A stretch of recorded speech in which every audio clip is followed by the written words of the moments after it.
there are so many dots to connect. There's so much information to present and connect before the apparently ludicrous starts to make logical sense. The mainstream media will never ever give you enough time to make those connections. So what I do with that whole reptilian side of my work is I'll talk about it in my own public presentations where I can give it as much time as I decide to give it.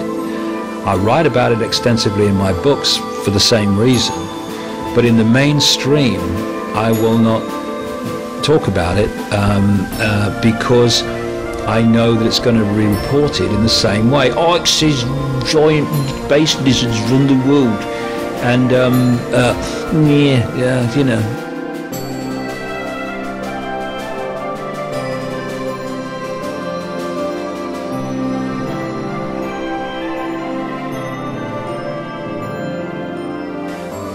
What level of consciousness controls the mainstream media? The intellect, and sometimes a very, very, very low level of intellect. And therefore, apart from the odd journalist who is more whole-brained, if you like, and multi-level consciousness, not just intellectually conscious, then they're just not going to see it. They're not going to get it. I mean, it's extraordinary that you can talk to a lady with no formal education and all the rest of it, and she gets it, and can see it and can feel it. And then you talk to a journalist or an intellectual from Oxford University, and they look at you as if you've just walked off a spaceship, because they can't get it, because they're not accessing those levels of consciousness that can get it. So of course an intellect-controlled media is going to see me as crazy, insane, dotty, I think is the word I use, and all the rest of it. So, but you have to accept that. But I have learned one great thing over the years: people can't unhear something, and the reason that enormous numbers of people are now turning to my work, overwhelmingly the reason is because things I wrote about in my books years ago are now happening. That's the key reason. And if I had not said and wrote what I did, despite the ridicule and the hostility, then they'd have never read it, and they'd have never then seen that it's happening now. So we wouldn't be any further along the road. And when you are someone who is challenging the status quo in a world where the status quo is not to be challenged, then don't expect that people are going to, you know, pat you on the back and say what a wonderful person you are. You've got to accept you're going to get ridiculed, you're going to get condemned, you're going to get massively misrepresented, and you just have to accept that that's it. And if you don't like it, well, you know, go and do something else, because this is what happens when you do what that you do. And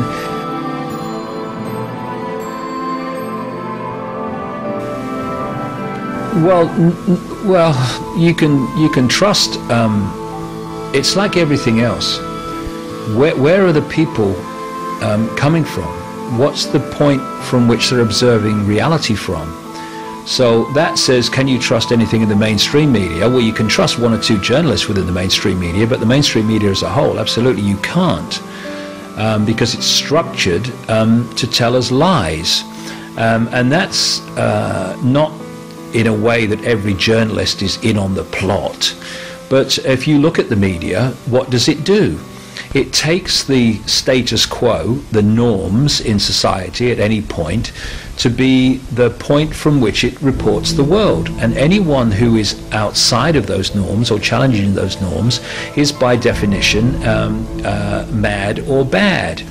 If we'd have had today's media a few centuries ago, they would have ridiculed and condemned, in the way they have me, anyone who said the earth was round.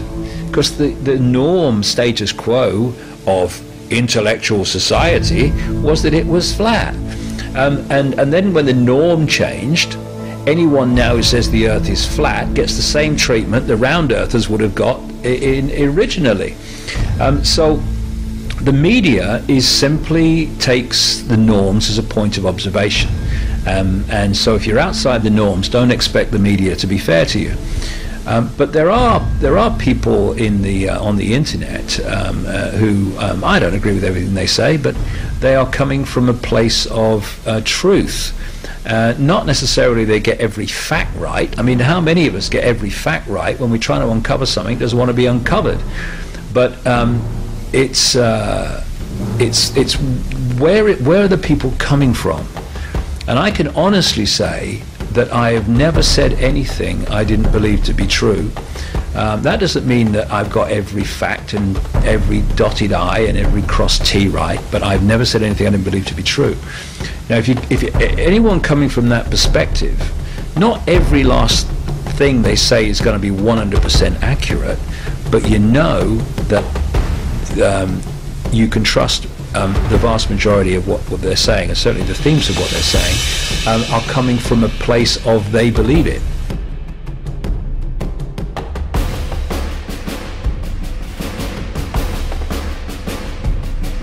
People don't trust people. Well, let's put it this way: enormous amounts of people do trust me, but people are distrustful of anyone who is saying something that is different from the norm. By definition, it's different. So, oh, this man's strange, and with strange comes a sense of trustworthiness. So you're always going to have that too, and you just have to accept it. I would make this point, it's really, really important, is that I am not trying to get anyone to believe anything. That's the point. Because the world is awash with people who are telling others what they should believe and how they're wrong if they don't. I'm not doing that. Not only am I not worried about what people think of what I say and do, it's none of my business. This is one point that people miss. It's my business to say what I believe to be right and to write what I believe to be right. It's not my business what people make of it. That's their business and should always be their business. And we have to respect every individual's right to come to their own conclusion about life, themselves, and reality. All you can do is say, well, here's some information that you won't have heard before because it's not allowed in the mainstream. Make of it what you will. And to be honest, if the last 20 years has been a real emotional onslaught for me, not least through frustration and what have you. But if I was attached to how people accepted my information, I wouldn't be here now, I'd be dead. The emotion would have killed me. So I'm not attached to how people receive my information. What I'm attached to is the passionate belief that people have a right to hear all information and not just that which the establishment decide they're going to hear or not hear.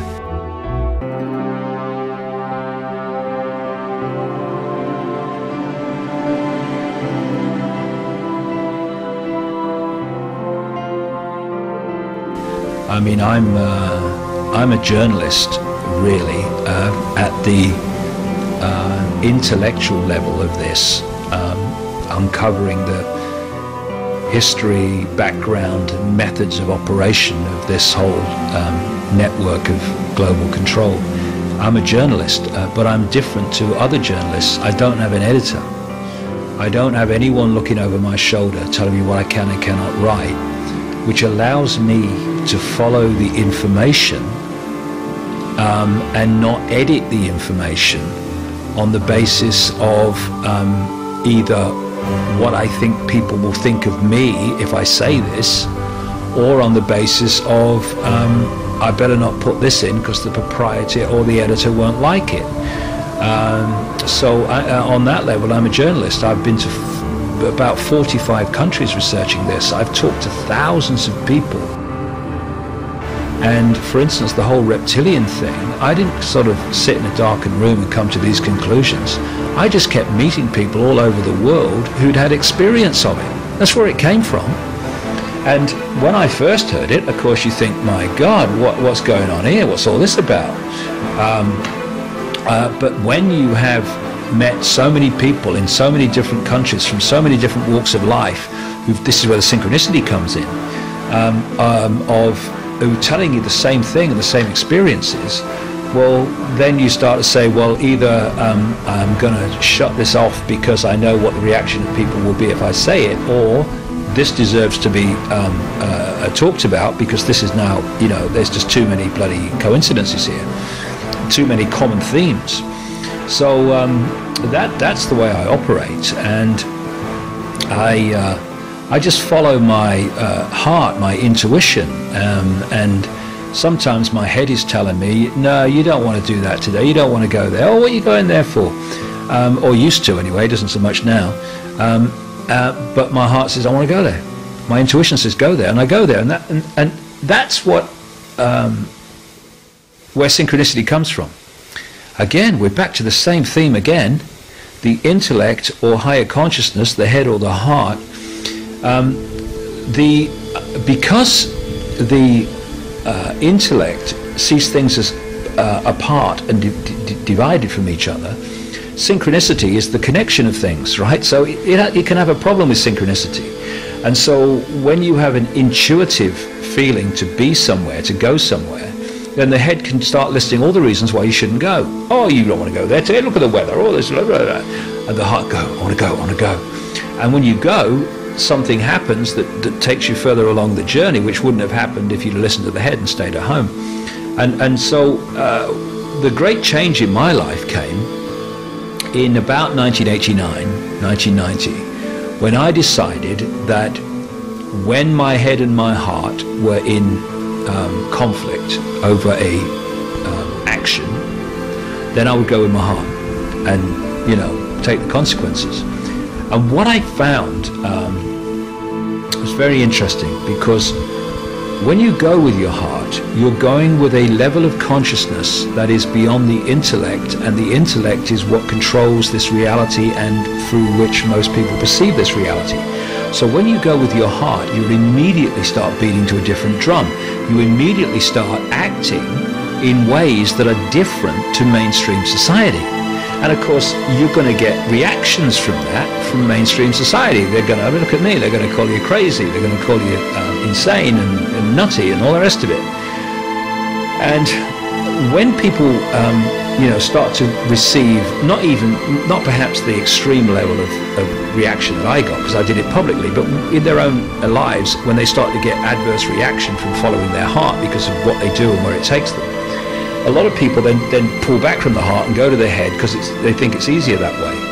But if you stick with it and you keep following your intuition, even when your head intellect's going, see, told you what would happen if you did this. If you keep with it, eventually amazing things start to happen, and you look back and you think, well, not only have these happened, they've happened because I went with my intuition. And what happens eventually is what I found in my life is the intellect starts observing this, and it starts to see that although when you follow your intuition, you follow your heart, you might get into some scrapes and some challenges, eventually it all works out. Not you know, despite following your intuition, but because of it. And what happens then is your head and your heart start to sync, and you start to think and feel the same things. And so today it's very rare that it's almost non-existent today that my heart, my intuition will say I need to do this, and my head will say you can't, or why I shouldn't. It's almost non-existent. The two go together. They're mates rather than at war with each other, as they are in most people, and they were in me before this all started.